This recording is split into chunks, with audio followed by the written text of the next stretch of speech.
So we'll be talking about basically giving an overview of native plants that are recommended for riparian buffers, how to plan for them, how to plant, how to maintain the buffers with a long-term sustainability. So to get started, what are native plants? And these are the plants that are naturally occurring, indigenous to the region. They're adapted to these local soils, to the climate conditions locally, and they generally require less maintenance, less watering, less fertilizer, and they're often more resistant to insects and disease. In most cases, less likely to need any kind of pesticides and things like that. So typically those plants the native plants that are found growing together are kind of establish themselves in plant communities that eventually they kind of work together and they nurture each other.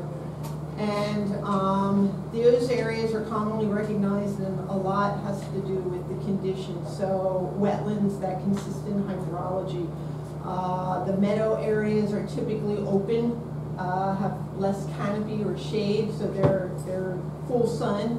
And then you have your forested conditions and related to the understory associated with that. So the forested edges are going to have more your part shade, and then the understory in the forest is where heavy shade. So the other benefit associated with native plants is as a food source, and is their support for wildlife, which is an important component of it. And you know, the food, the cover, and what I was talking about a little bit this morning with those corridors, they provide that cover and to be able to migrate and move around and for rearing their young. So native plants, here's a couple things why to use the natives, and basically to reduce the amount of fertilizer and pesticides that you're going to be using.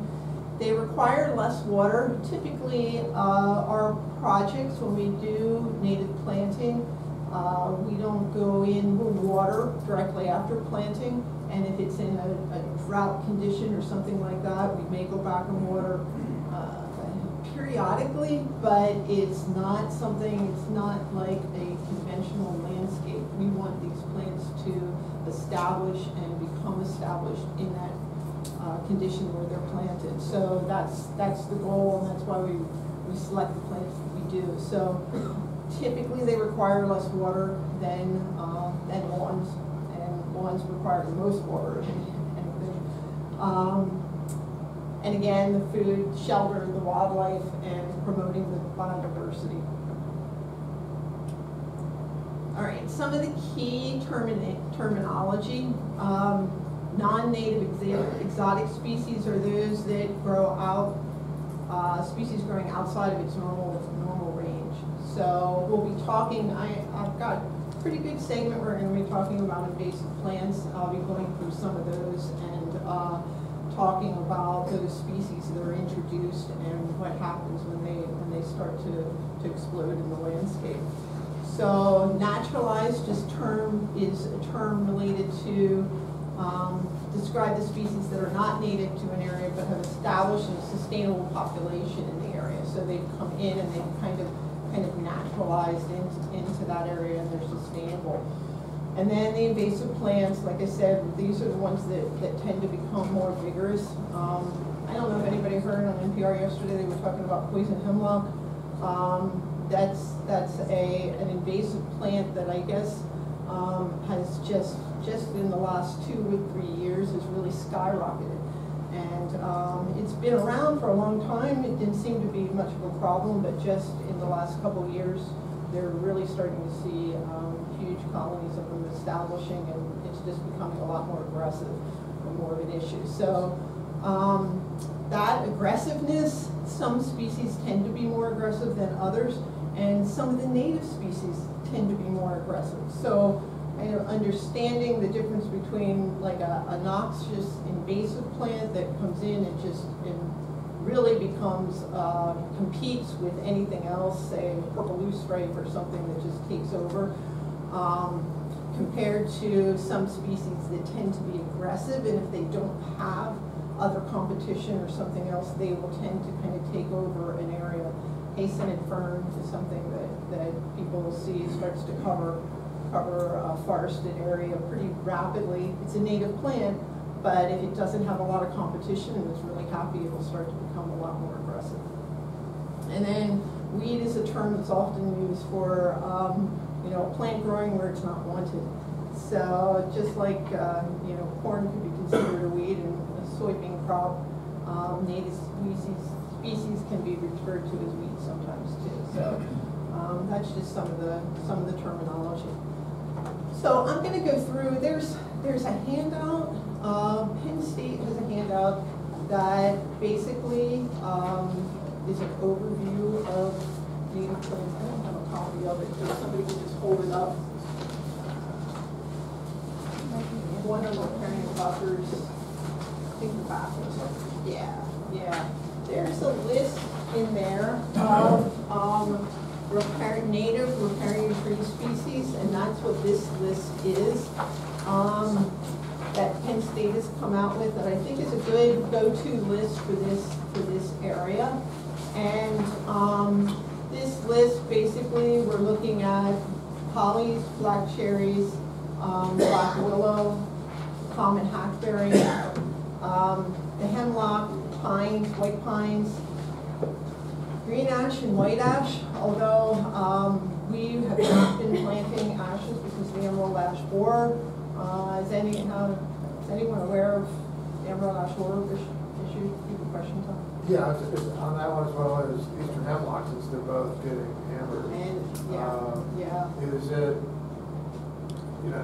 I've heard some people like Baltimore County don't plant green ash anymore because of the risk that we don't have it yet, but probably next few years. But the same thing for eastern hemlock right now, or is it kind of? I think it's the same thing with the woolly aphid, right? Eldridge, or what do you yell with? Yeah.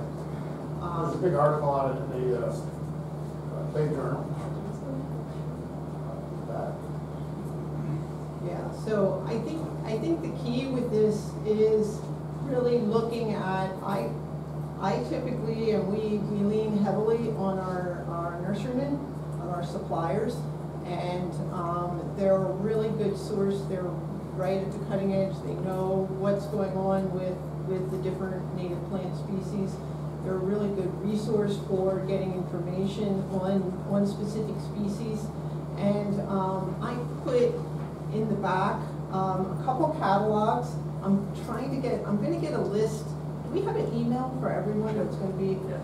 I wanted to have it as a handout, and I don't, but we'll probably follow up with an email of sources for native plants, nurseries. Now, we work a lot with nurseries in the southeastern portion of the state, but we will try and get a list of wholesalers that carry these native plants in the sizes that we're talking about, and contacts at those nurseries, because they're, like I said, they're, I feel, the best resource for being able to help out with selecting plants. There's also a handout. Do we include this in the packet? No, I'll pass them around. Yeah. This is, North Creek Nursery is a herbaceous plant grower in southeastern, they're down in Landerberg in Chester County. And then, I guess about 2 years ago, they put together this landscape plug manual. It's an awesome resource for native herbaceous plants. The way it's set up is they basically have outlined, they have color-coded the different seasons, the colors of the flowers, when they actually bloom. It's based on, it starts with the wettest plants, and it goes through the driest. And it also looks at shade needs. This is a great resource because it's simple, it's all in one place. These are all native to, pretty much to this zone. There might be some that are a little bit more southern, but I think this is a really excellent source. So I wanted to give this as a handout. There's also North Creek Nursery catalogs back there for anyone who's interested. But we find that with the herbaceous material, it really is a matter of trying to match your conditions of your site to the needs. And here you're talking about clients' needs, the aesthetic needs, the soil needs, etc. This is a great resource. So we brought copies along so everybody has a copy of that.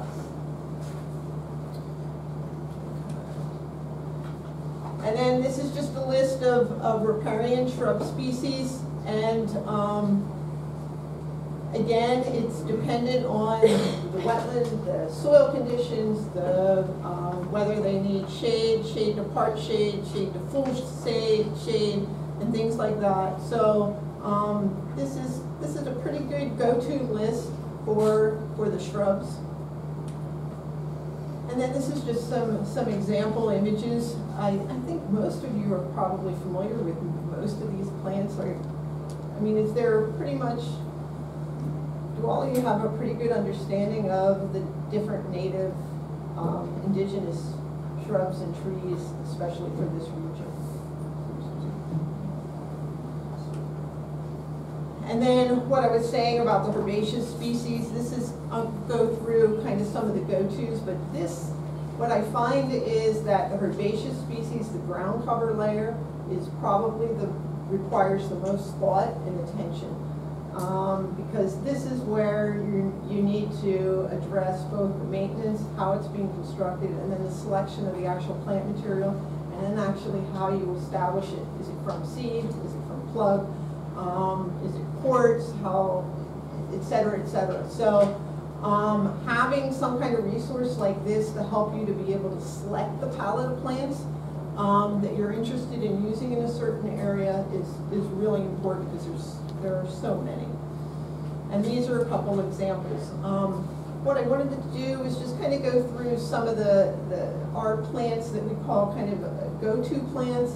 A lot of times facility managers tend to, you know, they're the people that everybody goes to whenever there's something that's going wrong or whenever there's issues.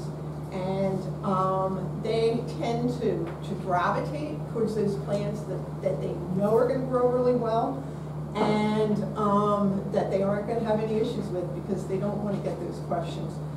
So what we tried to do is come up with a plant list that even a facility manager could look at, take these native plants and apply them where they're now using Stelladora roses and miscanthus and some of those more ornamental plants that just are way overused. So one of those is the Amsonia. There's two Amsonias. There's a Gubrecti, which is this 3-star. This tends to get a little bit taller. It gets about 3 foot high.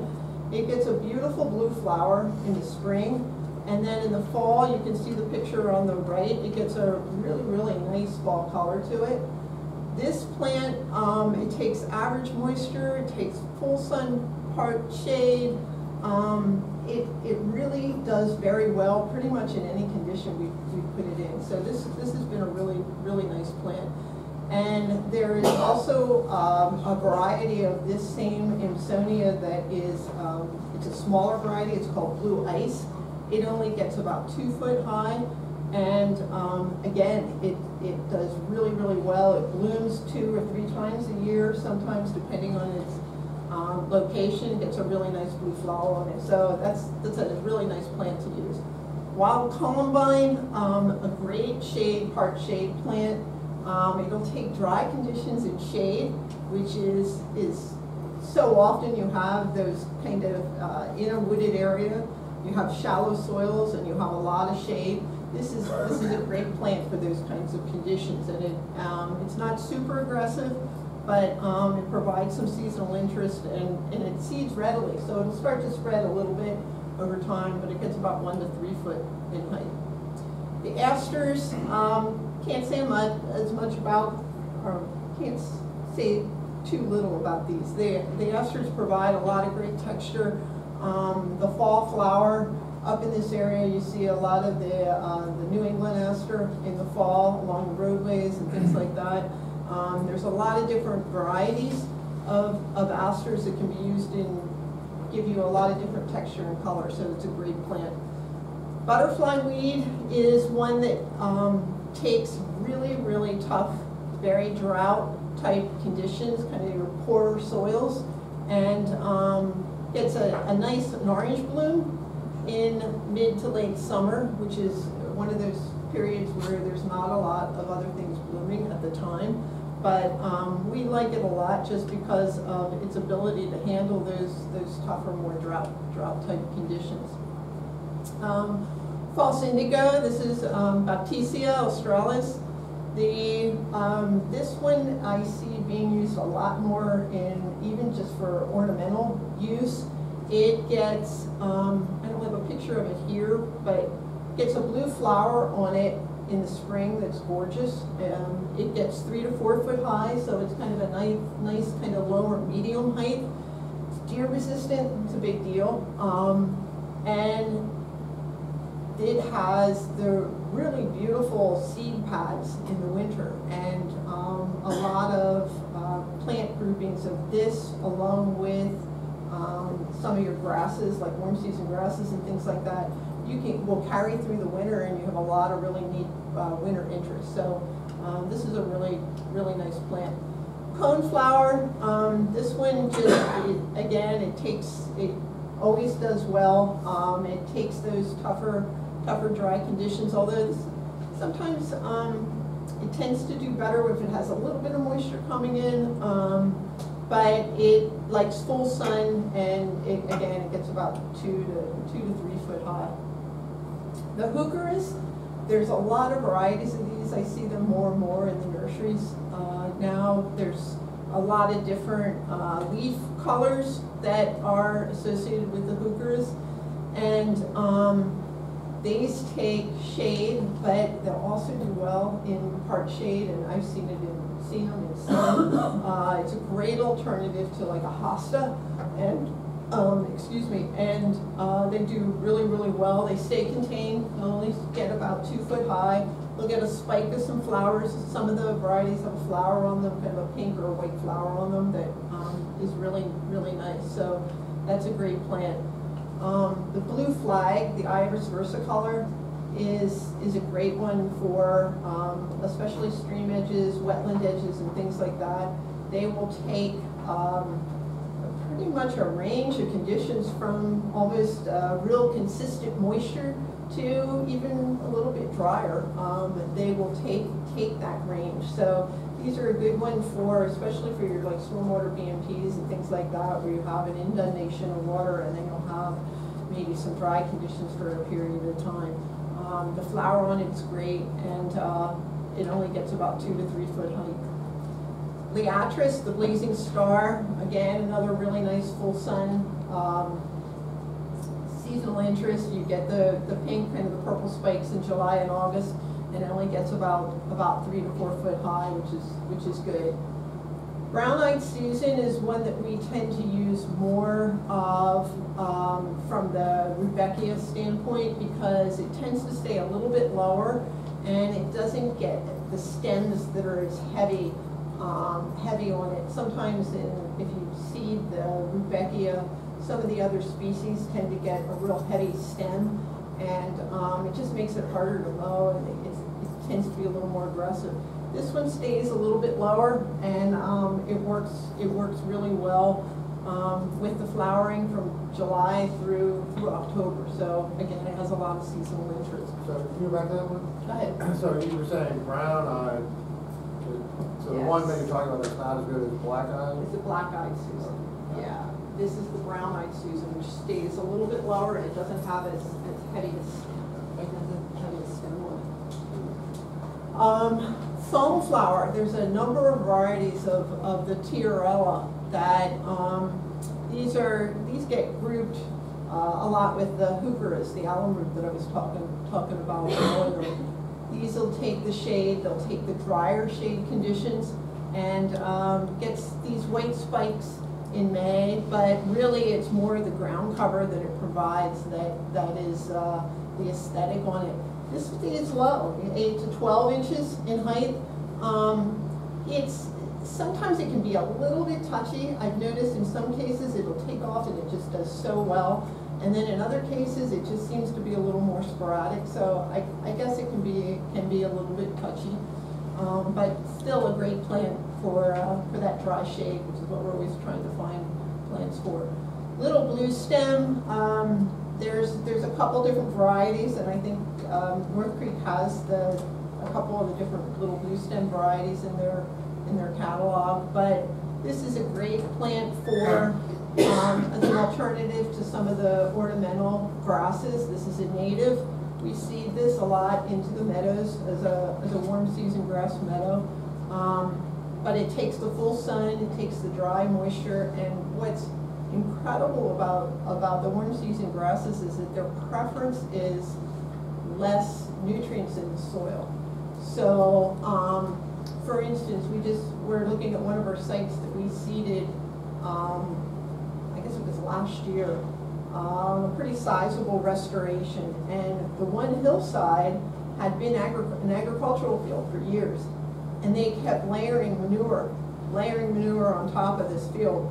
And all we did was we went in and did the meadow in that area. Then there was an area that was used for a borrow pit, which all the topsoil had been stripped off of, and we seeded with again, the exact same mix. We have had such a struggle with the slope that has the manure on it and all of the nutrients and what is considered from an agricultural standpoint better soils. So many more weeds are coming in. The warm seasons are much slower in getting established, whereas the areas where the topsoil have been stripped, these are doing really, really well. They've become much better established, and they don't have as much competition because the weeds and things like that the soil conditions aren't as good. So that's a really important point with the warm season grasses is these can be used in the soils that just aren't as full of nutrients. Lady fern, again, shade, and we're always trying to find those plants that'll take dry shade to get established in those wooded areas and understory. But this is a really nice, a really tough fern, and gets about 2 to 3 foot height. The thing to know about ferns is that they come in later in the season, so oftentimes we'll layer the ferns with say violets or marsh marigold or some of the early flowering kind of lower ground covers that tend to come in the spring, and then they'll start to disappear later in the summer. You can plant these with the ferns, and they work really well together from a layering standpoint. Autumn brilliance, the Dryopteris is an excellent fern too that starts to give you a lot of color, and this one tends to be a little semi-evergreen, which is really nice to have that interest through the winter.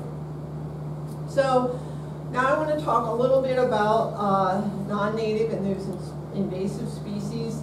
The invasive and exotic species of North America, basically a lot have been introduced and can thrive in areas beyond their natural range.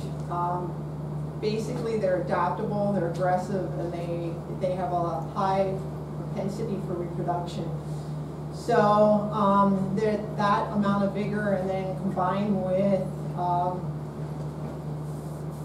often leads to an outbreak in population. So what I was talking about earlier with the poison hemlock is kind of a similar effect there. How do they get here? A lot are unintentional introductions that come in through shipments from overseas. Sometimes they're brought in for ornamental use.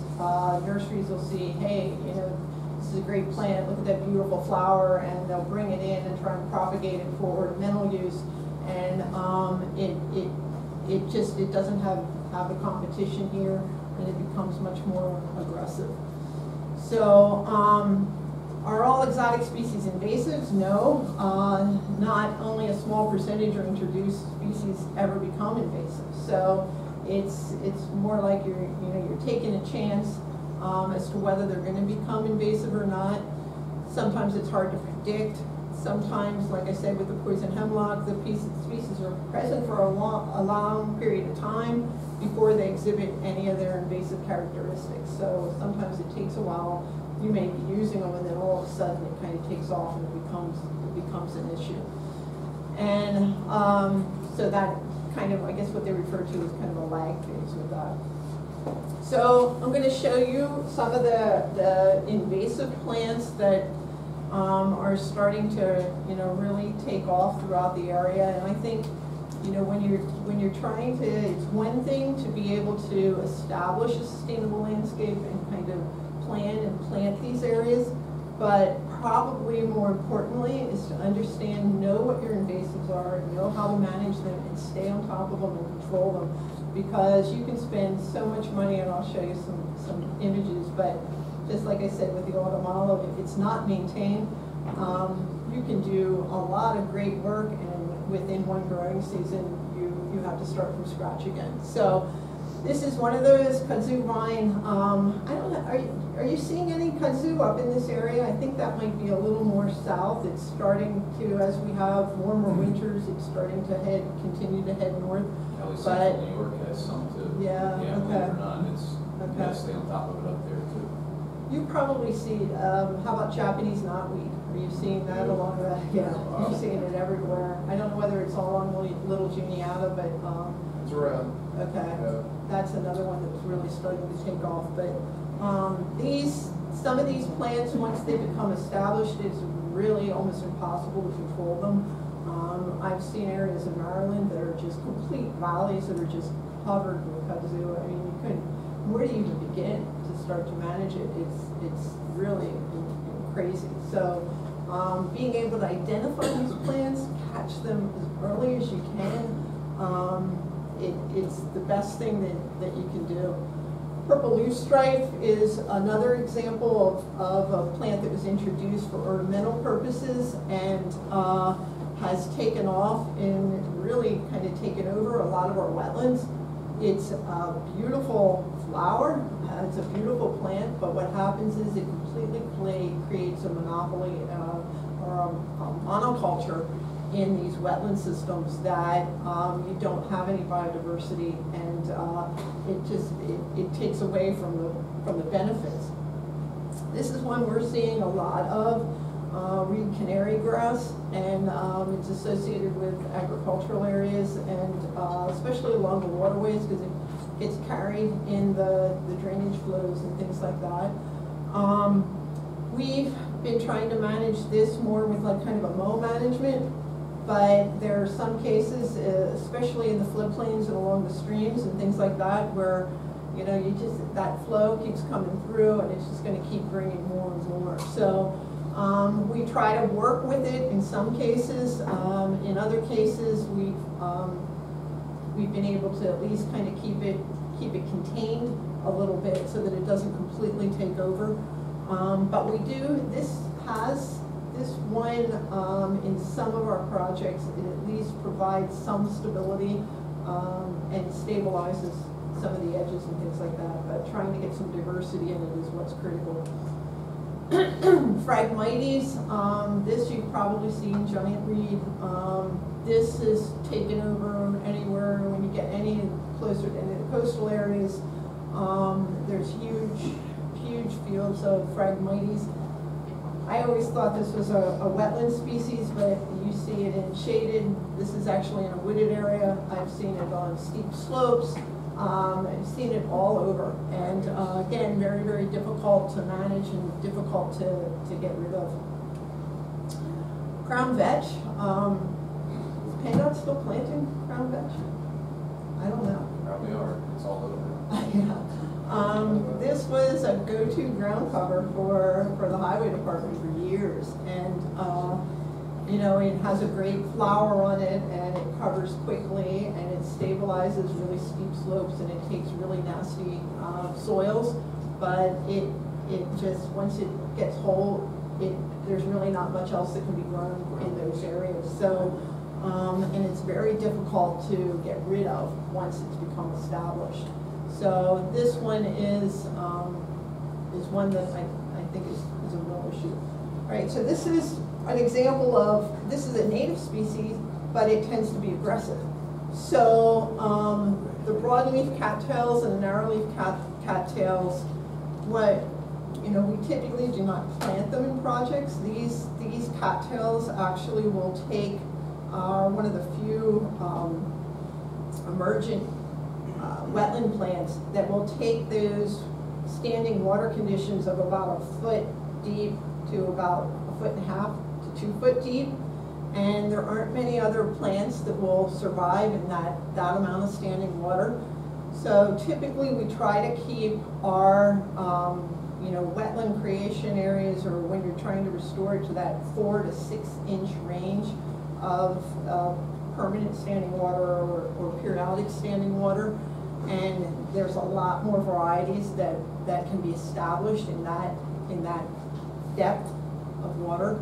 You get deeper and get into that 1.5 foot range, and the cattails will really start to take off. So it's a matter of either going with your wetland edge and then making sure you get deeper below that 2 foot range to keep your open water. If you have a whole wetland area that's all graded and you're standing water of 1 foot, it's going to be really, really tough to keep the cattails from becoming established. So we try to manage it, and at least to keep it from becoming, super aggressive.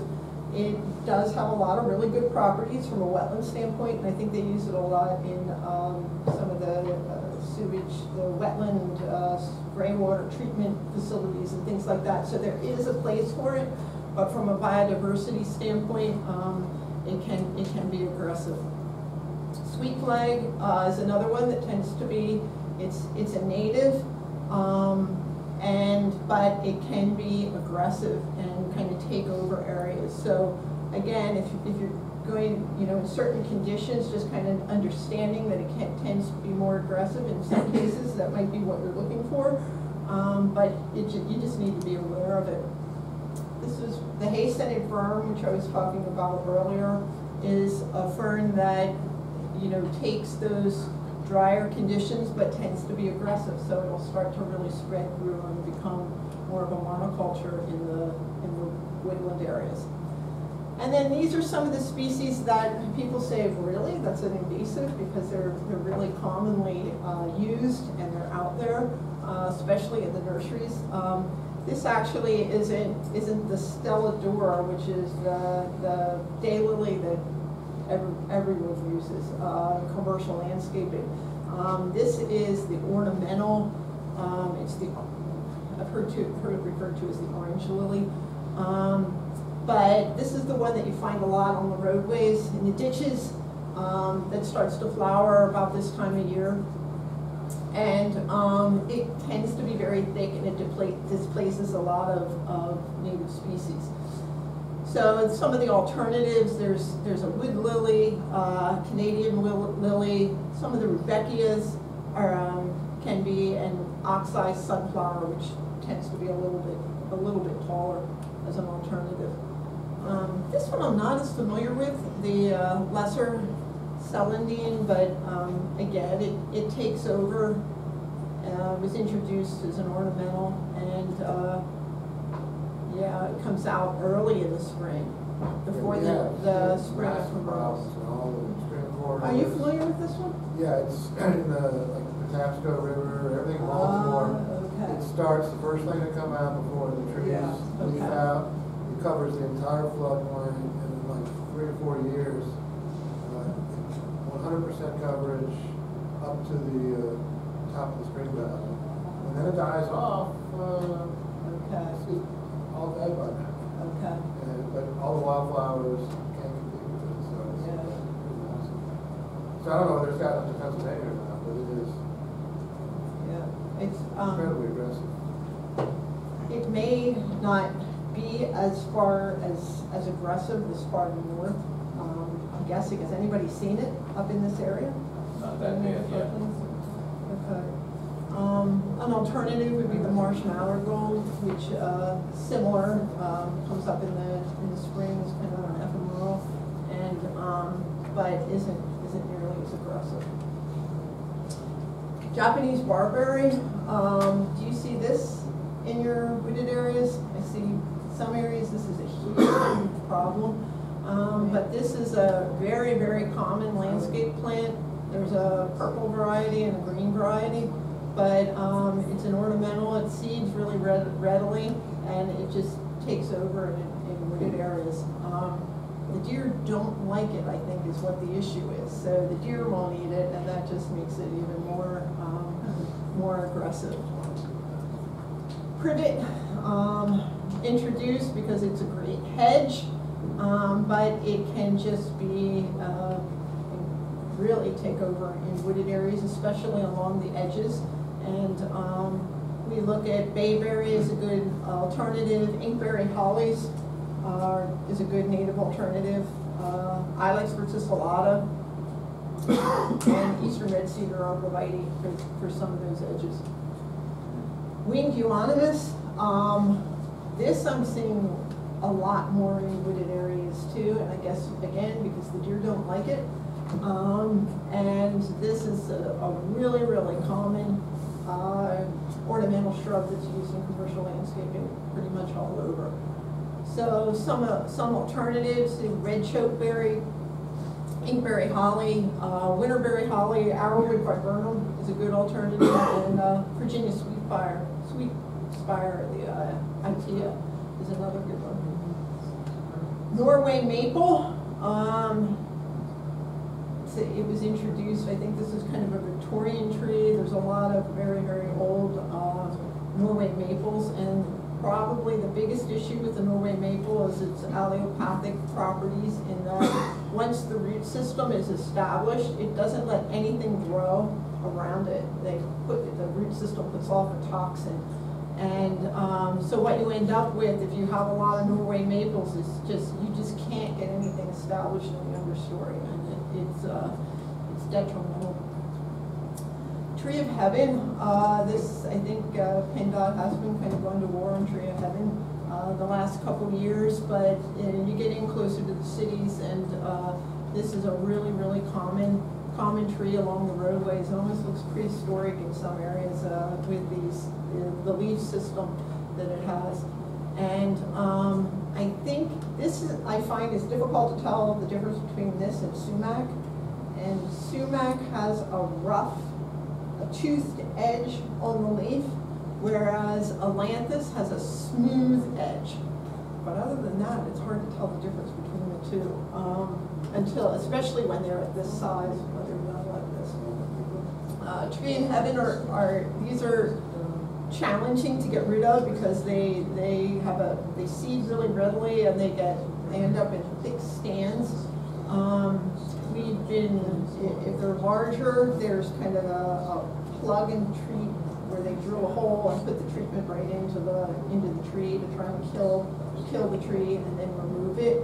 I think in some cases, if they're lower like this, they can be sprayed, but again, they're really, really challenging to get rid of. I've seen a number of areas where PennDOT has basically, it's been Tree of Heaven on huge areas, and they've had to go in and just remove all of the trees for large areas on steep slopes. Japanese wisteria. This is, again, a great ornamental vine from a commercial ornamental standpoint, but I saw some of this down in Charleston this past spring. I didn't realize how aggressive it was, and then I've seen it more and more down towards Philadelphia. A lot of the tree wisteria that's just really taking over these wooded areas. So some alternatives are some great native vines out there. The trumpet creeper is one, the Campsis radicans, the trumpet honeysuckle, Onysterus sempervirens. The honeysuckle, the bush honeysuckle tends to get aggressive in wooded areas, but this sempervirens, the vine actually is very good and isn't super aggressive. This is one that the Bradford pear was always the Kmart special tree for years. So many developments from back in the 70s, 60s, 70s, 80s just line the streets with Bradford pears, and it's really, really become a huge issue in areas where it's not managed, and it pretty much takes over. But I mean, again, it has a great flower, nice shape, all the good stuff, but it's really starting to take over. This is butterfly bush, which is a pretty common one, that, especially in the nursery industry. And once it gets out of its, if it's not contained, it will really start to come up and become really aggressive. The same with your vinca, your ivy, your myrtle, I'm sorry, what's the other one? The ionomus, I'm sorry, the winter creeper is this one. So the winter creeper, the ivy, and the myrtle, probably any nursery center you're going to be able to find this as a ground cover. It'll cover acres and just pretty much create a monoculture in the floodplain area, or in the wooded areas. These are just a couple examples of really what starts to happen and how it degrades our forests, and especially our buffer systems, is these species. So we have 5-leaf akita, garlic mustard, and English ivy that pretty much is the ground cover throughout this entire site, and it's an environmental center in down close to Philadelphia. So, you know, the challenge is where do you even begin when you have a site like this, when you're going in and trying to establish something that has more biodiversity. And typically what we do is, you know, if you start going in and trying to say, hey, we're going to tackle this whole area, and in this case it was, oh gosh, I think they had about 15 to 20 acres like this.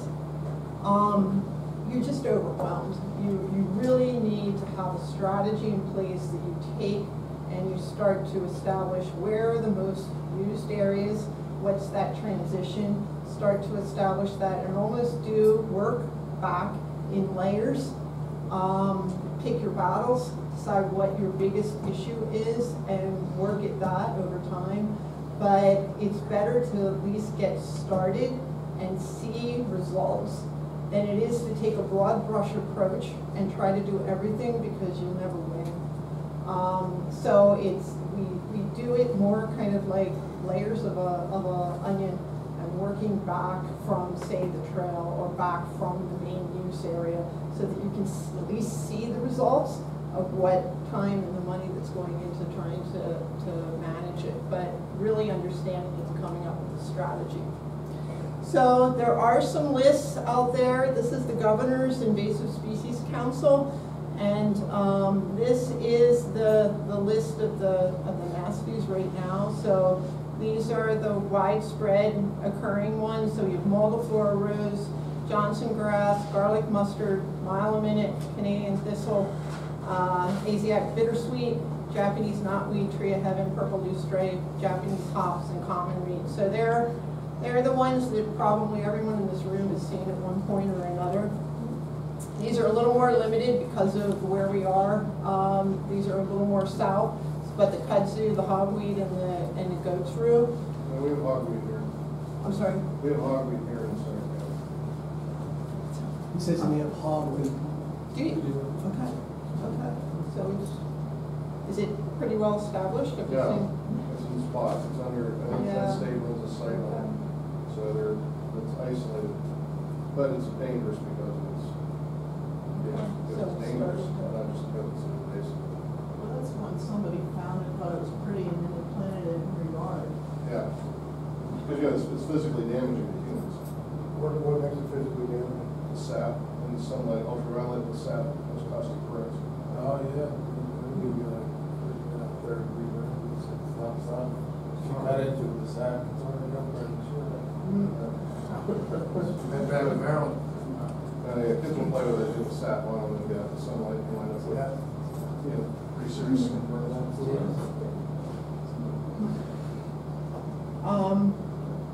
And then these are just a couple other resources for noxious invasives and poisonous plants in Pennsylvania. So the Pennsylvania Department of Ag has a noxious weed control.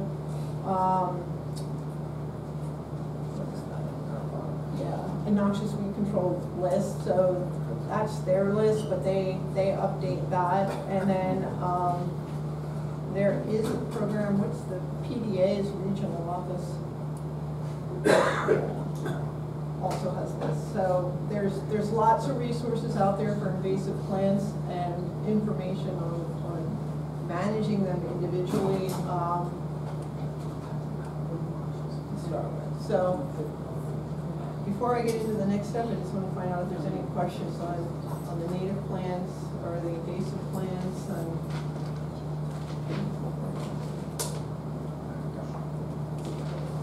Kelly, I just want to point something out. Any engineers in the room? Okay. I just want to congratulate you guys for sticking around. I'm a little annoyed that some of my engineering brothers have checked out. Yesterday was the engineering stuff. Got it. This is like the mysterious stuff that's going to be forgotten by the engineers. But you know, and this is we're talking about plants now, today and tomorrow. But missing today and tomorrow is kind of like going on a diet, changing your diet, but forgetting to exercise. I mean, the exercise is the tough stuff. You know, the plants that are going to work in these bioretention areas are the long-term, you know, machines that are going to make it work. If we forget about that, we miss it. We miss the point. So thanks, guys, for staying around. I'm here on behalf of Tom Levine, who actually is out of town, so I'm kind of helping him keep up to speed with this. But just don't be intimidated by all these plants and the native and the Latin. It's just that engineers don't get that in their curriculum. The landscape architects, whether you like it or not, it's part of your curriculum. You spend, you know, semesters studying these plants because it's truly our palette of material. So we get it whether we like it or not. We have to memorize these things, go out in the field and have to be able to identify them by leaves and bark and, you know, roots and everything. It's part of our curriculum, so that's why we get it. It's not that the engineers don't get it, they just weren't exposed to it in their curriculum. So it's a copacetic team that needs to be formed to bring in both areas of expertise to complement each other. And just kudos to LandStudies. It's a firm that I've watched grow up from cutting my teeth in Lancaster County. These guys have been very consistent for 20 years plus. And I just give them highest regards for not only their work, but their consistency, their ethics, their commitment to basically now realizing from my perspective, realizing what they set out to do 20 years ago, to really get the naturalized side of stormwater management implemented and integrated into the engineering side of things. And if you live in Lancaster County, Lebanon, York County, surrounding Chester County, you see their work everywhere. So it's really great that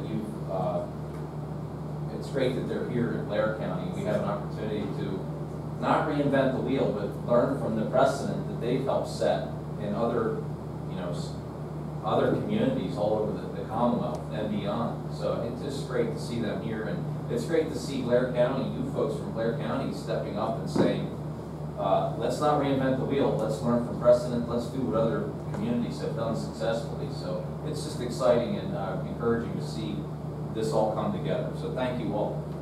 Thank you. Thank you so much. I think, you know, what we do as a profession with bringing both the engineering and the landscape component of it is it's trial and error. It's always trial and error, and you have to try it. You have to put it in the ground, and you have to see it and touch it and feel it and learn from it. And then it's not going to be perfect the first time. The first things we did things 20 years ago we would never even consider doing today. We did things 10 years ago that we wouldn't be doing today. But it's a matter of you've got to try it and learn from it, and then go and work from there. So what I'm hoping is that we're able to at least give you, you know, some of the base information, and then I'm going to go through some examples, give you some scenarios, show you some lessons learned, because that's really what we do, is just try to do things and try to see what works, and if it works, wow, that's really cool. Now how can we build upon it? And from a landscaping standpoint, I think what happens is that's what people see. They see that on a daily basis. Whereas the functional component of it and everything that, you know, it might be working great and everybody's happy with that, but if that top level, which is the vegetative component of it, really doesn't work, or it's failed, or it just becomes a whole bunch of invasive weeds, people are like, well, it's not working. It might be functioning perfectly. It's a matter of blending the two so that you have both that public perception as well as the function, and that's when you have a successful project. So I'm going to try and go through, this was the example I showed you this morning, but you know, what are some of those things that you really need to consider? And again, we talked about it this morning, but the soils are so critical. Knowing what the soils are, typically in every project, if we can possibly find out what the soils are, we send it in. The extension service, and there's labs. I don't know, where all do we send our soils to then? Yeah, there's, you know, they have little bags that come out. There's a little bit of a fee, but it is so worth it to get an idea on what your soil conditions are. And then use your nurserymen. Like I said, these guys are great resources. I don't know all of these herbaceous plants, and each time I go in, you start to learn them. We plant them, we look at them, we see what works, we see what doesn't work. But I'm constantly going back. All right, here's the condition. These guys know they're dealing with it on a daily basis, so use them. Use them as a resource. Understanding the streams themselves and the stability of the stream itself related to the riparian buffers. So Celia was talking about this morning, making sure that the condition where you're planting is stable, not only now, but also understanding, is it going to be stable in the future? So that's a matter of understanding the dynamics of the stream system. And yes, it might be a stable condition currently or for the year when you're going out, but over a 10 or 15 year period, that might be on the outside of a curve or something like that on a deeply incised stream bank, that this is going to continue to erode over time. So we'll try to look at a lot of those. It's just almost a visual assessment of the stream, but understanding the dynamics of the stream system and what you're planting into. And Ben will be talking about that this afternoon, and that might be something when we go outside and look at the stream. It would be really good for Ben to be able to kind of point out what some of these conditions are along the stream and what to look for where that instability occurs. So this is an example of that incised stream bank, and you know, there's a lot of tree planting that's being done along these stream banks, but they're disconnected and they're up higher. So we actually refer to this, it might be in the floodplain, but we refer to this as an upland. This is going to be dry. These trees are not going to get the moisture from this floodplain area up here. So you need to understand that, and that's where these hydrologic conditions come in. So these conditions, this floodplain, that might be the 100-year floodplain based on FEMA, but because it's so deeply incised with those layers of legacy sediment, this section of floodplain is actually dry, it's an upland condition. So you can plant upland plant material, meadows, trees, whatever, in those conditions. Whereas this is a floodplain that is a wetland, a flood that has a floodplain that's been restored, so you have that consistent hydrology. In that case, you're going to need to plant the wetland material. Understanding what is there right now. So I was talking about the invasive plants and the being able to at least identify, is it all multiflora rows? Is it you know, what is it that you're actually going to be planting into, and then how do you manage that before you're actually planting it? So being prepared for that. If you mow all of this back and then go in and plant, this is going to come back up again.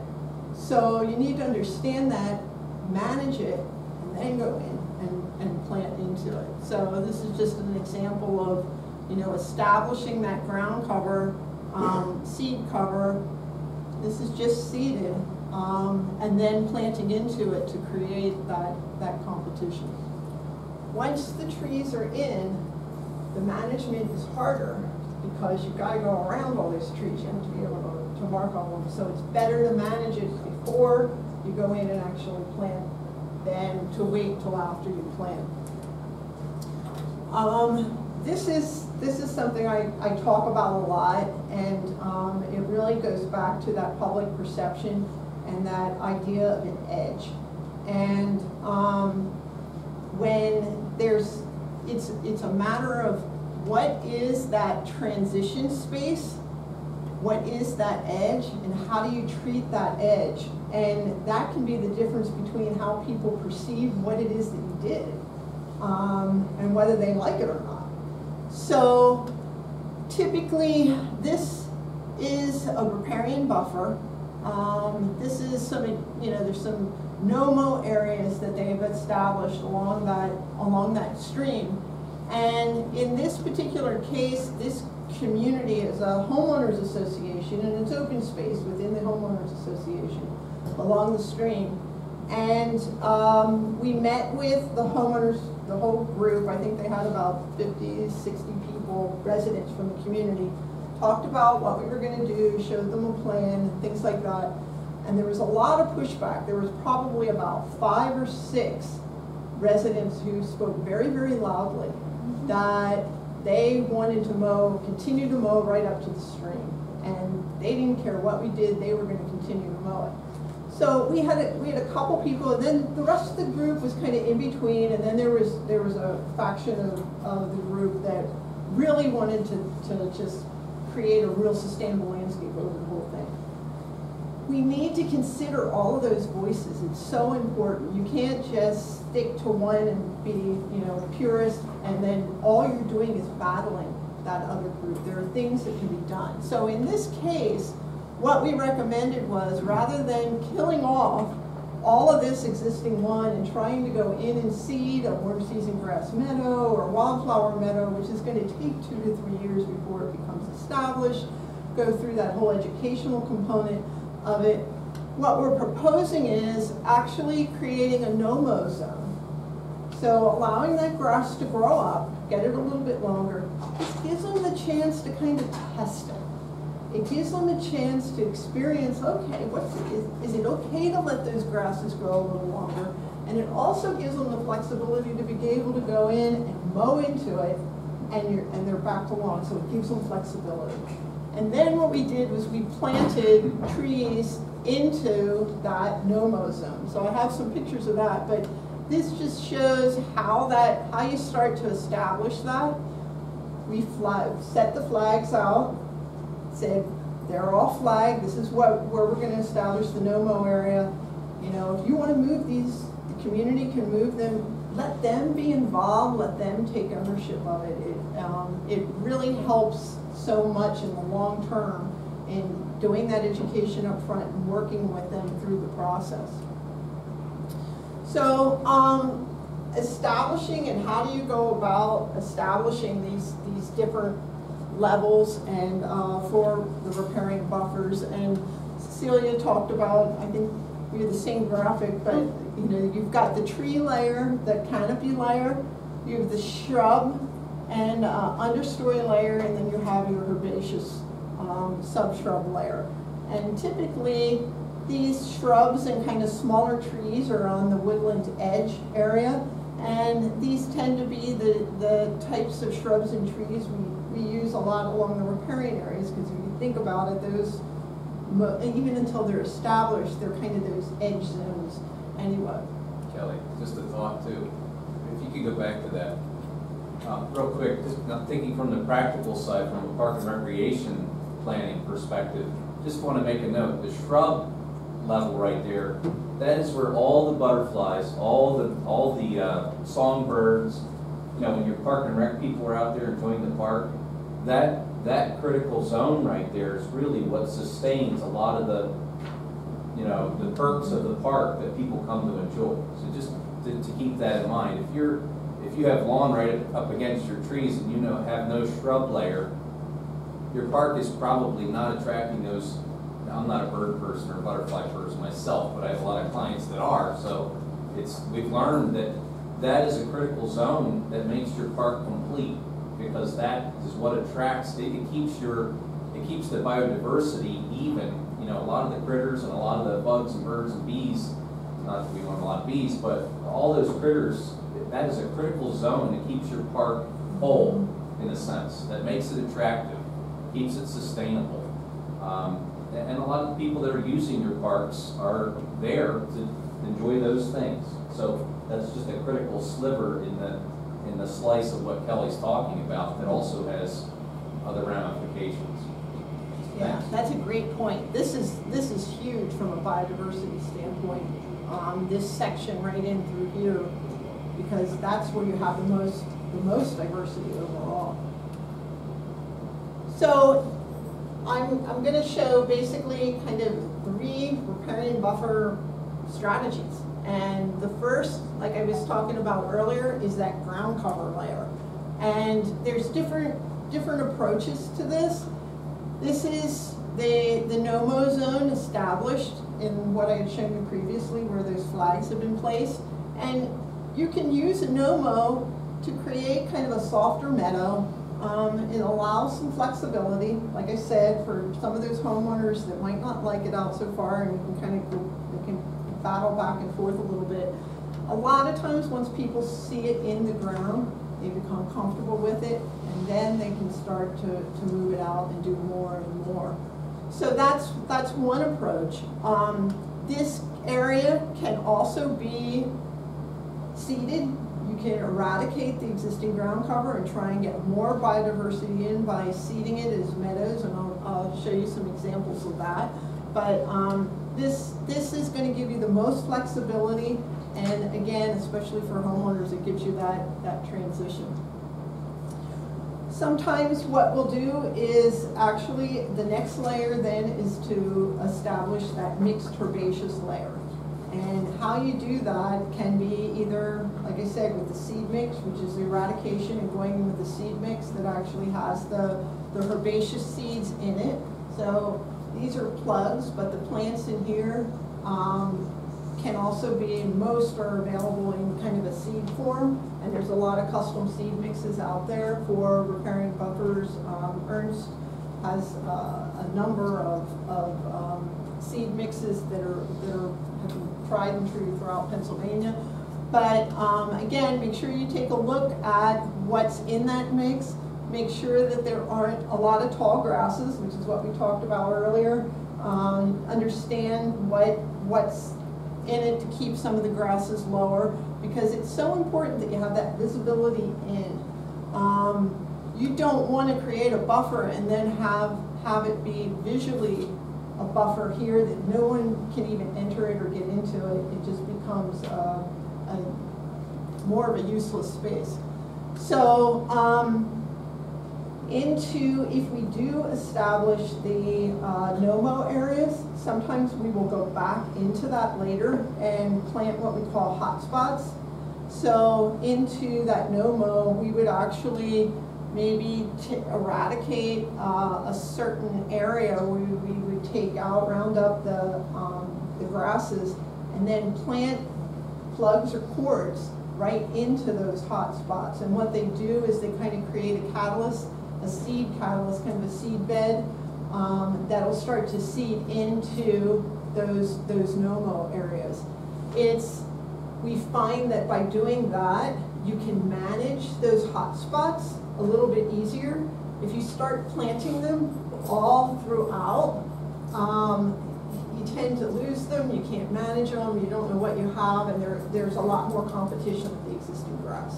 So the hot spots seem to work well from a management standpoint, and you can still go and manage the grasses with broadleaf if you need to. It doesn't handcuff you as much, and it kind of reduces the maintenance a little bit. So that's another approach with that. So the next layer then is the tree shrub layer, and again, you know, basically what I said earlier, either manage the existing before you start to plant, or get your ground cover established and know what you're going to be putting in with the seed mixes before you actually plant the trees. It's so important for the overall success of it. So I'm going to take you through a couple examples.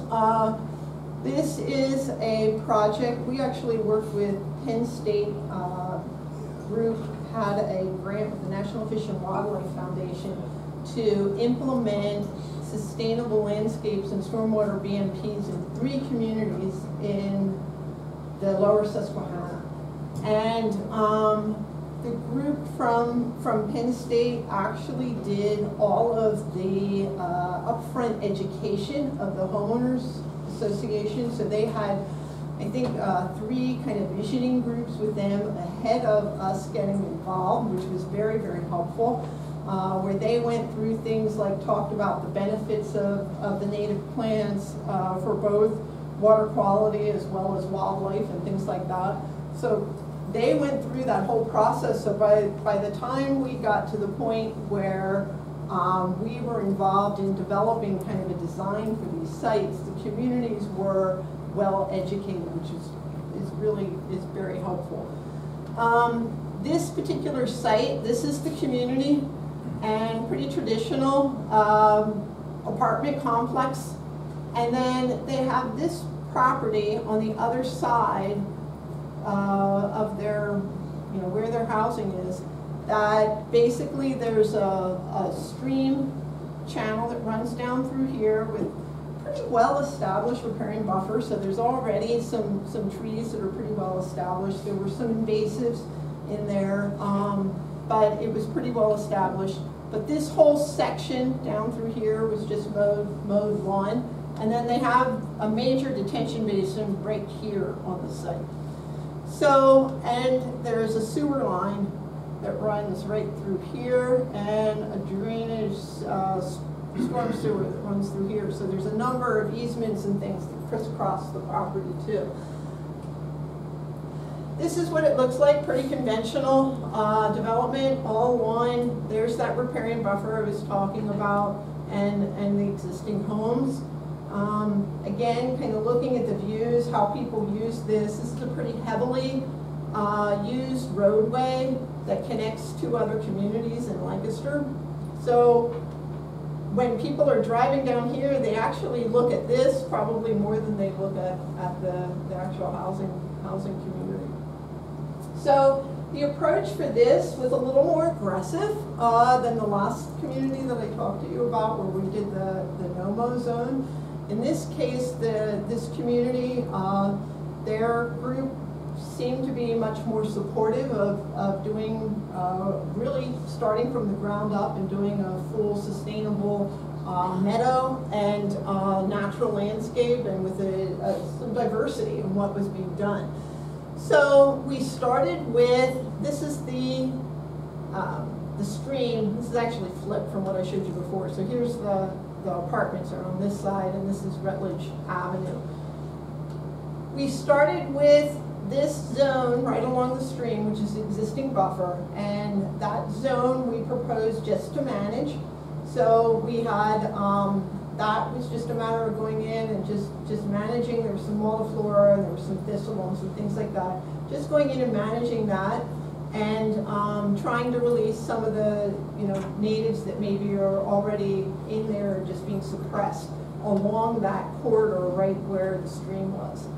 The next layer out, which really is kind of, there's a trail, mowed grass trail, that is the limit of that next layer. So between the area that's managed and that first mowed trail, we actually are referring to this as like an extension of the riparian buffer. So this area we actually did as a no-mow zone, mostly because it was closer to where the stream was, and by just allowing those grasses to grow, we could plant directly into that area. So we did kind of a demonstration of that no-mow right through that section. We used a mowed trail then as to delineate the edge then of that no-mow area.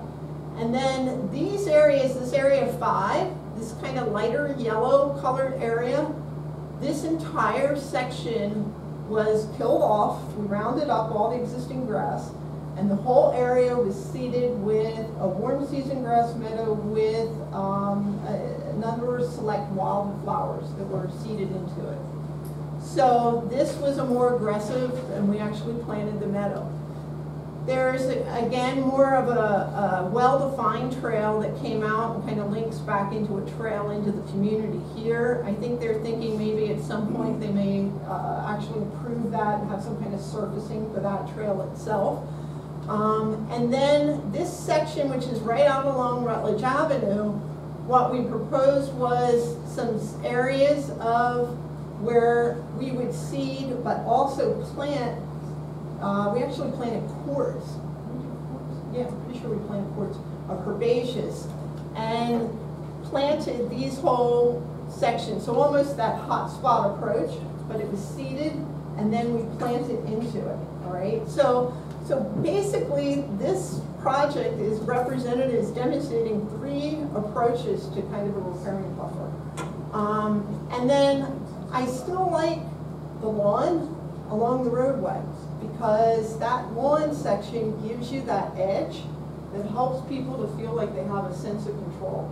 If we take those wildflowers and grasses right up to the curb on Rutledge, you're going to end up with these flowers flopping over the curb, and it just doesn't have that kind of neat edge transition effect that I was talking about earlier. So it really kind of looks at that. And then there were a couple areas. This is the detention basin, so it's blue. It doesn't mean there's standing water. It means that in those areas we selected some plant material that could take that periodic inundation and might have a little bit more moisture than some of the other areas. Put together a planting plan.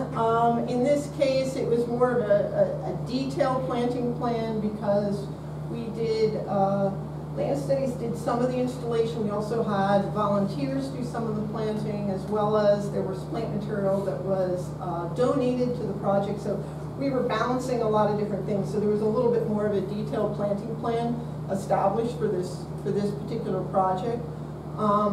In some cases, once those areas are delineated, we'll come up with a palette of plants for that particular area. So say you have the one area where you're going to do the reforestation. We'll select the plant species that are going to fit in that section for, say the trees and maybe some small flowering shrubs, and give that palette, quantify the number of trees, and I'll talk a little bit about spacing later.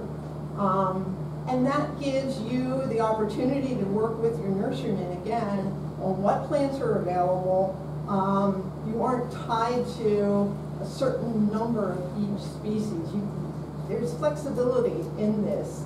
It doesn't have to be, 10 maples and 5 oaks and etc. You have some flexibility. So again, that gives you the opportunity to be able to pick the best plant material that's available and work with your nurseryman by having that kind of palette. So this is the project after installation. Now there were a couple cedar seedlings on that site that had been suppressed through mowing. And what we did was we worked around them, when they were probably about that high when we started the project and started going out there. They've really started to become established just because we weren't mowing over them anymore. They weren't mowing them anymore, and they were able to come up. So we worked with those. This is the edge of the existing buffer right through here, and this is the no-mow area that was established. This is the trail, and then we planted some trees into that. So what I was talking about as far as the planting strategies, this is a volunteer planting for, that's Rutledge Avenue out here.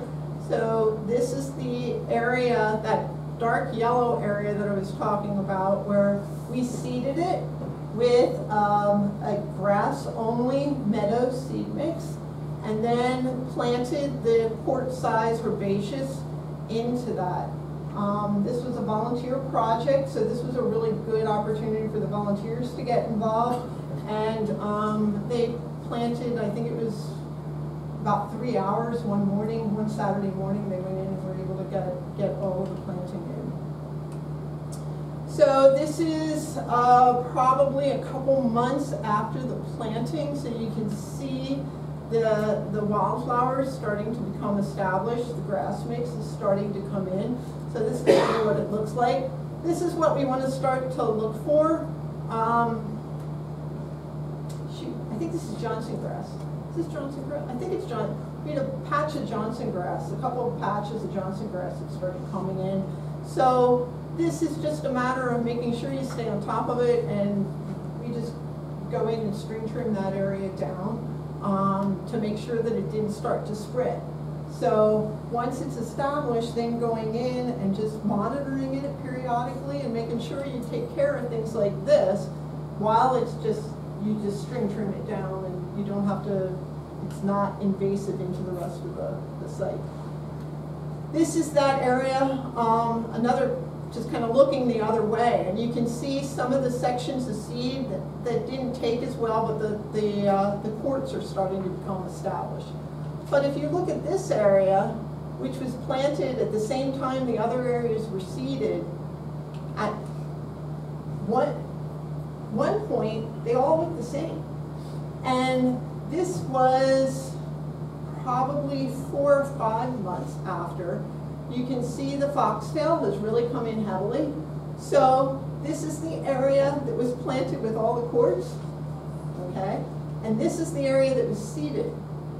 And they look the same. From the distance, they look the same. You have to walk in here, and then you'll start to see the plugs. That's that area, Johnson grass, that I was telling you about.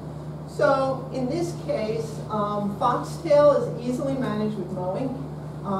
It's an annual, so it will just go in and kind of mow. But again, that higher mowing, we don't want to fuzz it. We want to keep it a higher mow so that you aren't starting to really stress those plants that went in. Okay, so this is an example of ground cover that was seeded. These are the warm season grasses. And the trees and the shrubs that went in. This is probably after the second or third growing season, I want to say. I think it was like the second. So the trees are starting to become established. These are shrubs.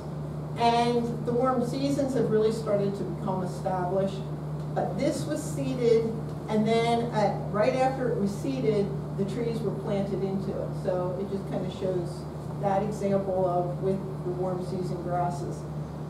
This is that no-mow zone that I was telling you about with where we had it flagged, showing how you can actually create an amenity into those no-mow zones in just creating a trail.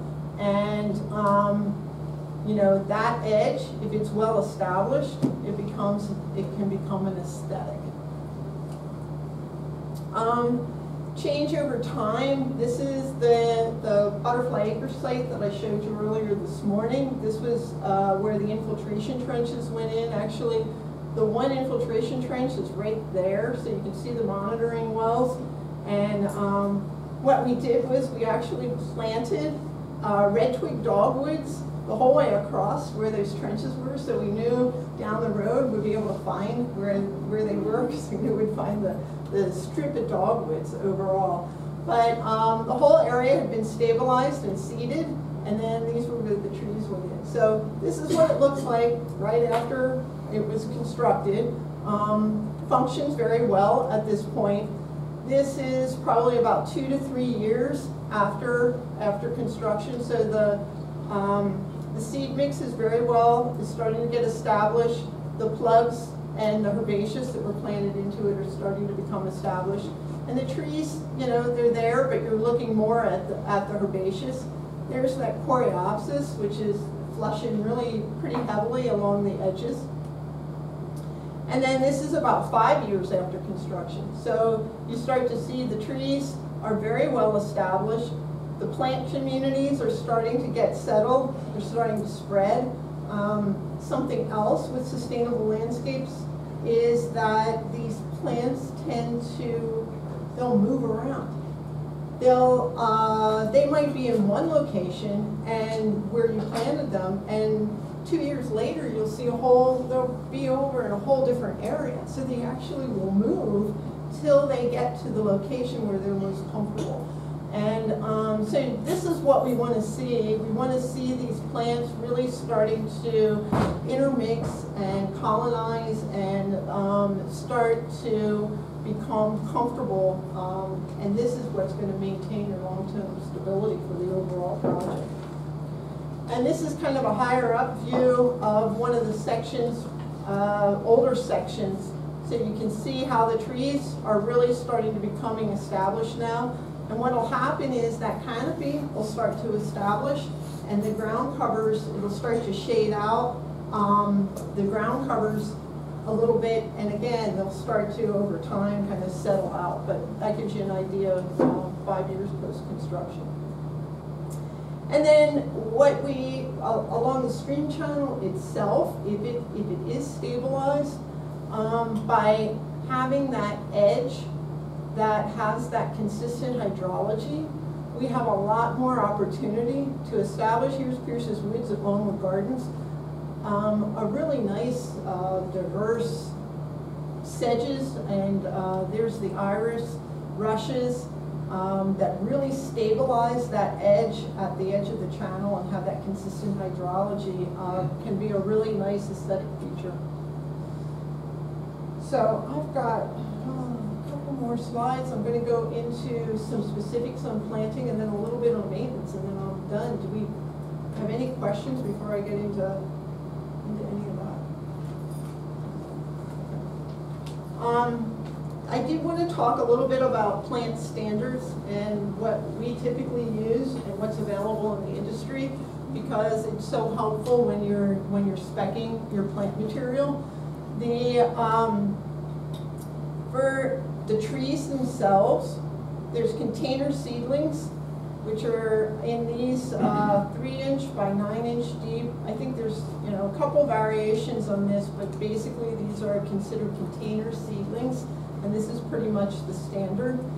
Oftentimes you'll see these planted with the tree shelters, which you probably see with the Conservation Reserve Enhancement Program, the NRCS program. These require protection for deer, also helps to protect from rodent damage, but and helps to promote the tree. But it also allows you to be able to see the tree in amongst everything else. That's what I always look at, because from a maintenance standpoint, a lot of times if these go into a meadow that's growing up, it's really hard to see the tree from the meadow to see where it is, so it helps from that standpoint too. Container plants, the potted trees, we tend to use mostly on all of our projects, and we're getting into using a lot more of the 10 and 15 gallon trees, even as opposed to bulb and burlap. They tend to take better especially for the restoration type projects, and they're easier to handle. So the standard sizing for the container trees are 1 gallon, 3 gallon, 5 gallon, and then the 7, 10, and 15. So this is pretty standard, the 1, 3, and 5, and then for larger material, we usually go with the 7, 10, and 15. And sometimes the size is really dependent on the budget too. So it's going to make a difference on that. The herbaceous material, they're pretty much, we use either the plugs or the quartz, and the plugs come in flats of 50 to 72. So it's really helpful when you're ordering plants to order by flat. Some nurseries will give you a half flat, but we like to keep our numbers and our quantities pretty close to the flats. It just makes it a lot easier and keeps the cost reduced. 3 and 5 inch deep plugs are pretty standard in the industry. So sometimes it depends on the species or the type of plant as to what what size it actually is grown in. And some nurseries have different approaches to it too, but that's pretty standard. The quartz, we've been using a lot more quartz in, especially the projects where the plants tend to not be as prolific, I guess. That especially in the hot spots and things like that in the meadows, because they have a bit more of a root mass established, and they'll take those fluctuations in conditions, like if you put them in and you have a drought for 2 months after it gets planted, the quartz will tend to do a little bit better than the plugs in those kind of conditions. But these typically come in flats at 12 and 15, and we try to specify them in multiples of 3. A lot of times the nurseries will divide up based on that, but that's just kind of a rule of thumb that we tend to use with the quartz. Live stakes are often used along stream banks for stabilization. This is how the live stakes are used. It's mostly in the handling of live stakes because they're dormant. Typically, we like to order them ahead of time so that they can be set aside through the winter. The nurseries usually keep them in a dormant state, and they're shipped dormant. And then they're planted directly into the stream bank, almost like this. Just kind of drill them into the stream bank. It's very effective. There's a number of willows and dogwoods that are used from that standpoint with the live stakes. But again, you need to consider the timing on it, because it really needs to be done in the spring, and you need to have your order in the winter sometime, ideally in the fall. Wattles, I'm not quite as familiar with. Have we used a lot of wattles? Yeah.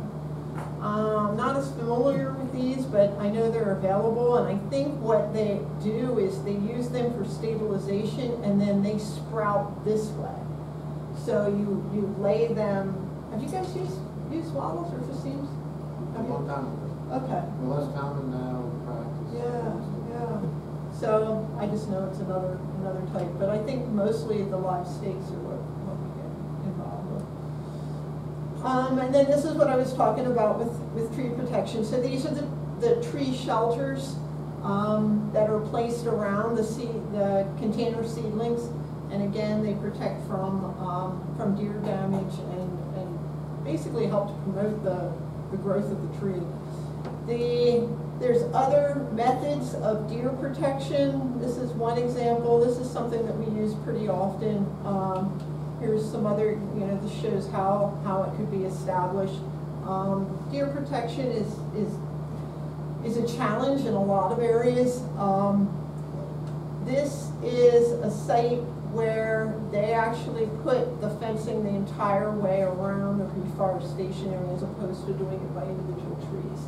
So that's a choice that can be made depending on the site or the cost benefit component of it.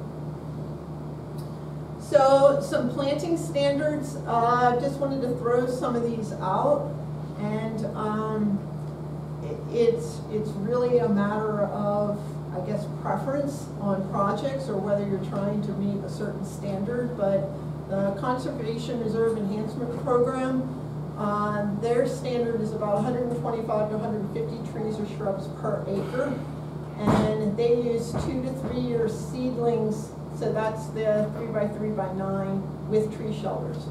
So that's kind of the standard for the crop program. NRCS for their wildlife planting, they have 302 to 12,000 trees or shrubs per acre. Their spacing is for shrubs is 3 to 6 foot apart, large shrubs 5 to 8 foot apart, evergreen 6 to 10, and deciduous 8 to 12. I have a tough time that you can do 12,000 trees or shrubs in an acre with the spacing. I'm not sure. I pulled that out of the book. Do you guys have any thoughts on that? I don't. It's a crazy number. Yeah. That's 1 every 3 square feet. Yeah. I would probably stick, this spacing looks, I mean, I would look at this as probably a minimal spacing, which looked pretty good to me. But that's their standard. I guess this might be more, again, it's their wildlife planting. I do have a number of resources in the back, some books, and NRCS's book, buffer planting book is back there, which has some of these standards in it.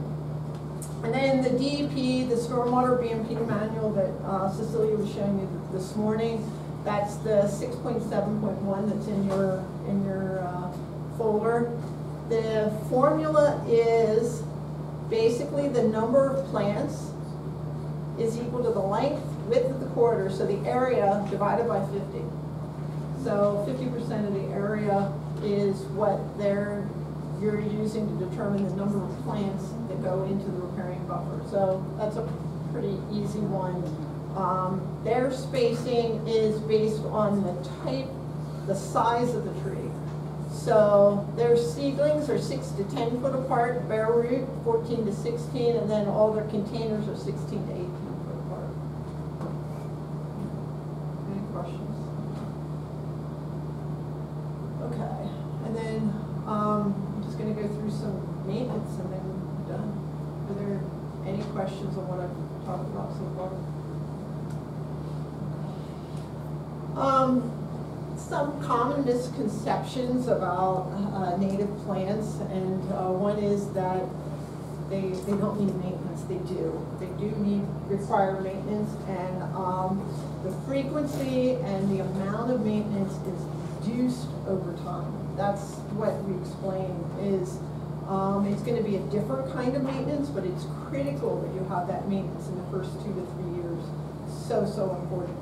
And after that, once it's established, once you have at least control the competition and the native species have become established, your maintenance really starts to go down. And it can go to the point where you're mowing once a year, or you're going in and you're doing some selective string trimming and maybe some spraying and things like that. That should be the maintenance if you've managed it from the design through those first couple years and while it's getting established. It does require a higher level of skill because you need to be able to identify what's a native plant and what's a noxious invasive.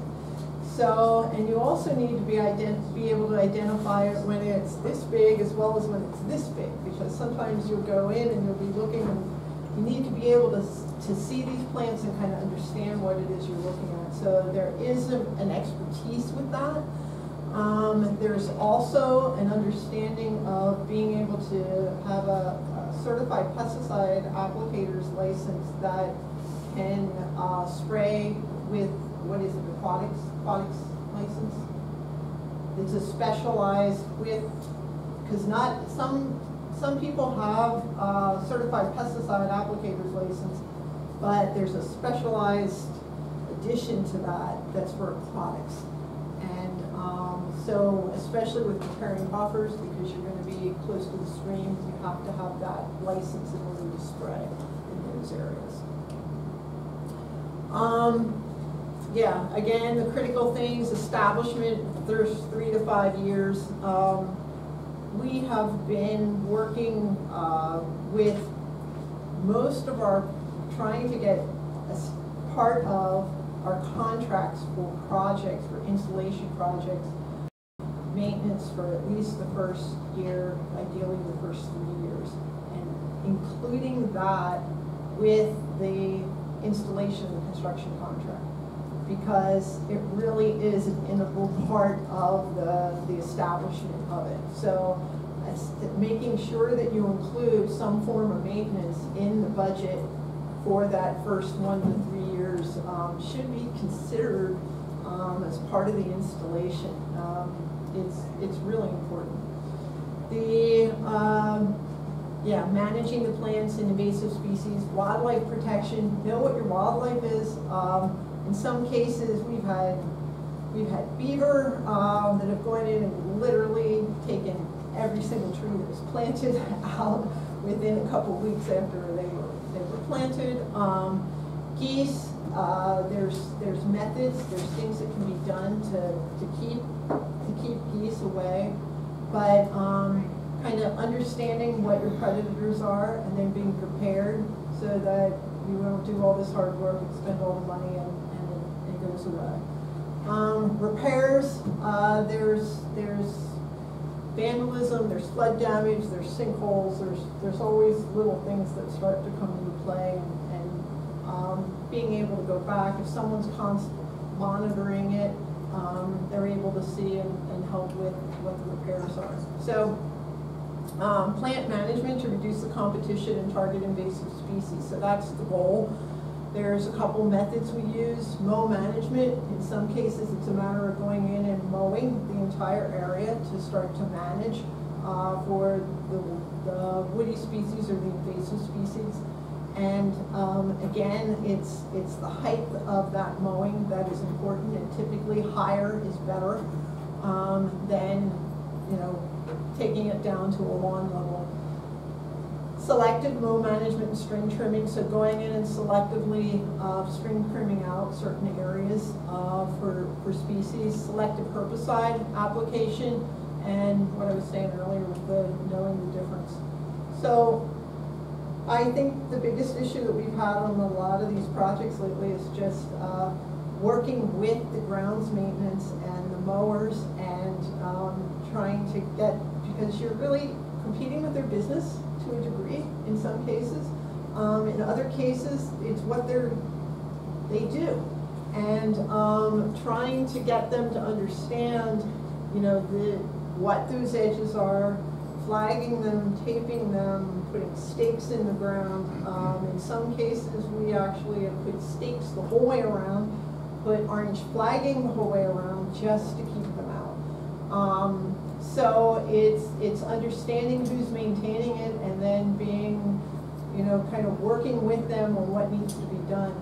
Typically, once those mow lines have been established, it shouldn't be an issue after that, but it's habit too, and so that I think has been probably one of the bigger issues. So this gives you an idea. These are the warm season grasses, but they're mowed down so far. It just takes a lot of it didn't kill them, but what we find is that it just reduces their vigorousness, especially during those first 2 years.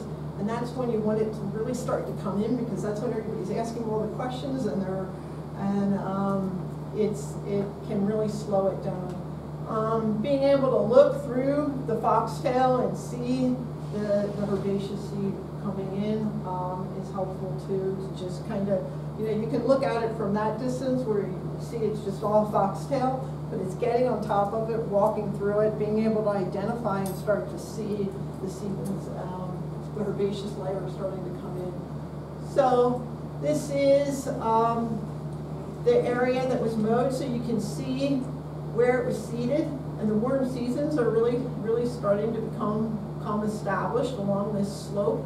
But the warm season grasses, you see them in those lines, are kind of that lighter blue. And this is the time when most clients are like, well, it failed. It's not coming in. It's not growing.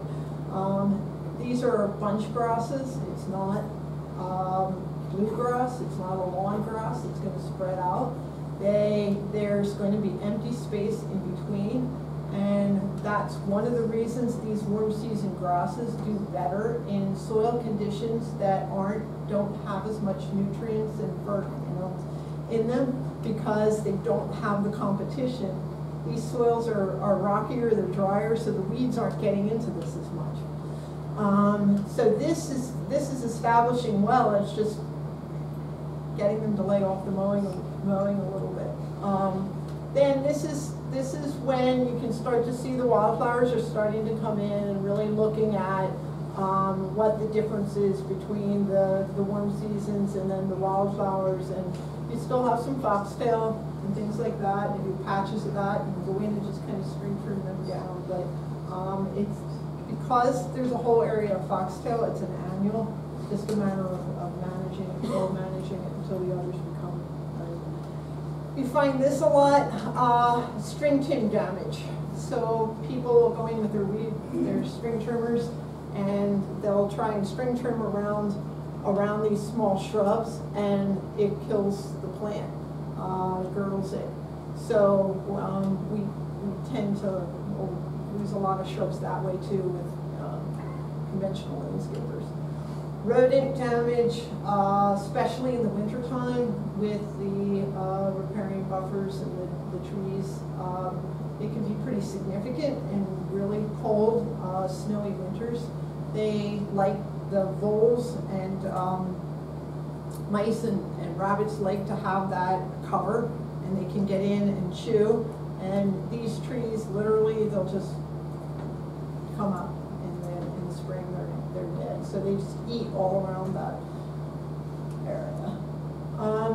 And then this is just an example of a meadow that was planted on a slope adjacent to a highway, and they seeded this as part of the construction of this office building, and it was a spec that was in the land development plans for roadside seed mix or something like that. So it was all seeded, and then they didn't do anything. So what's happened is they called us probably maybe 3 years later, and they said, this is just, it's a nightmare. It's not what it was supposed to be. We were expecting this nice meadow, and instead it's pretty much all just invasive weeds and a lot of crown vetch, a lot of thistle.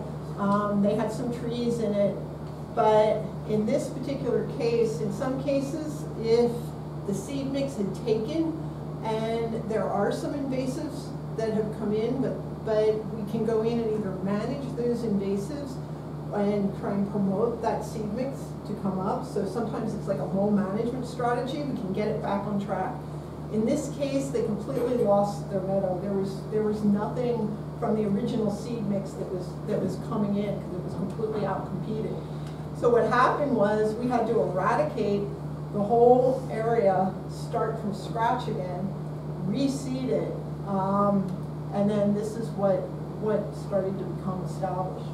But in the meantime, the client is trying to market their office building. They're trying to get people into this office building. And the president of the company drives by here every day, and he kept saying, what are you doing? He kept calling the property manager.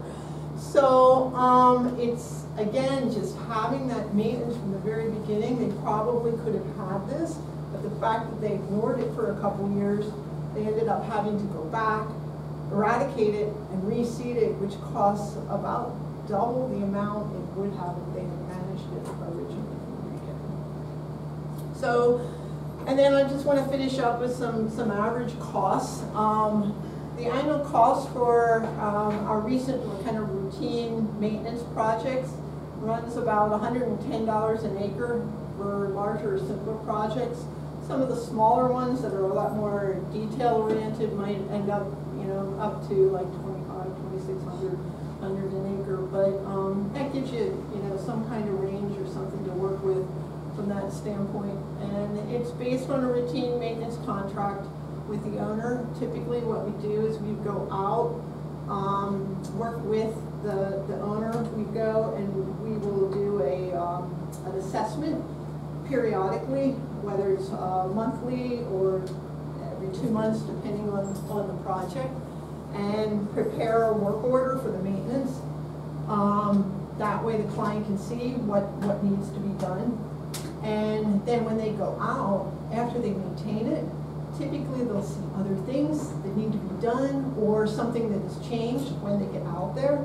So we will revise that change order or do a follow-up that's sent to the client then to say actually what was done.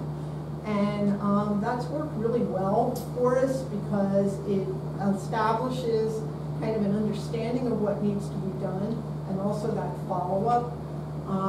It works well to have a yearly maintenance budget, to establish a budget because so often that maintenance will kind of vary or change as you're going through by what you see coming in.